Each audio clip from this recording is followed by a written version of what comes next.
Pop quiz. When is ice melting spontaneous? Is it below zero, exactly at zero, above zero, or always? Lock in your answer. We will reveal it shortly.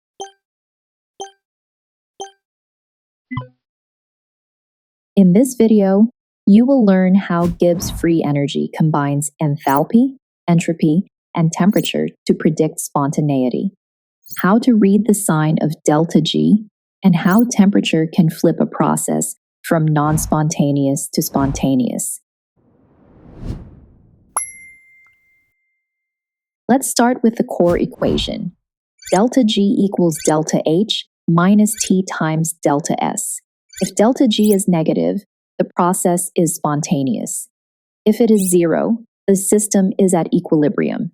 And if it is positive, the process is non-spontaneous under those conditions. Here is a mental map. When enthalpy is negative and entropy is positive, the process is naturally spontaneous. In contrast, when enthalpy is positive and entropy is negative, spontaneity is impossible. When both are positive, the process becomes spontaneous only at high temperatures, while when both are negative, spontaneity occurs at low temperatures. Let's test this with the example of melting ice. Melting has positive enthalpy and positive entropy. Therefore, ΔG becomes negative only when the temperature exceeds a certain threshold. For water, that threshold is 0 degrees Celsius. Now, let's answer the pop quiz. The correct choice is plus 10 degrees Celsius. At 0 degrees, melting and freezing balance. So, ΔG is about 0. Below 0, melting is non-spontaneous. Two quick clarifications. First, an exothermic reaction by itself does not guarantee spontaneity. Second, spontaneous means that a process can happen without external help.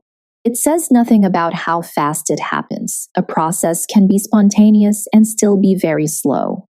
So far, we combined enthalpy and entropy with temperature, read the sign of ΔG, and saw why temperature can flip a result. Curious how much you're remembering? Your personalized practice test, flashcard set, and study guide are all waiting for you.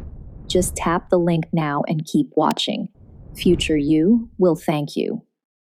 Now, let's apply the idea in reverse. Freezing has negative enthalpy and negative entropy. That combination becomes spontaneous at a lower temperature, which is why water freezes below 0 degrees Celsius. Another example is dissolving some salts. Even if the enthalpy change is slightly positive, the entropy increase can make ΔG negative, especially as the temperature rises. That is why some cold packs still activate on their own. Watch out for common pitfalls. Always use Kelvin for temperature and match units for enthalpy and entropy. If enthalpy is in kilojoules per mole and entropy is in joules per mole per Kelvin, convert one so the math is consistent. Here are guided steps. First, write down enthalpy and entropy.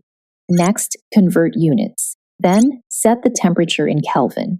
After that, compute ΔG and check its sign to find the crossover point. Divide enthalpy by entropy to get the threshold temperature where ΔG is 0. To recap, ΔG equals ΔH minus T times ΔS. Negative means spontaneous. 0 means equilibrium. Positive means non-spontaneous. When enthalpy and entropy disagree, temperature is the tiebreaker, and the threshold temperature is enthalpy divided by entropy. Ready to quiz yourself with the content covered in this video? Check out the link in the description where you'll find Quizlet content made just for you.